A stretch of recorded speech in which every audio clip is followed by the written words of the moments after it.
Kingfish guys, para sa ating lunch. Lunch for today.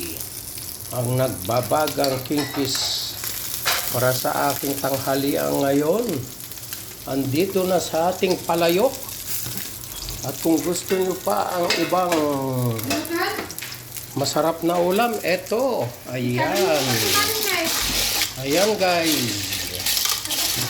Ayan. Pampagatas.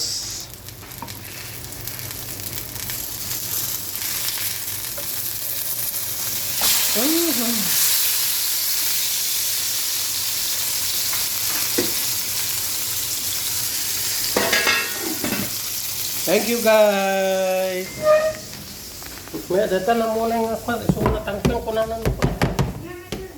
Daya pero may mga pa.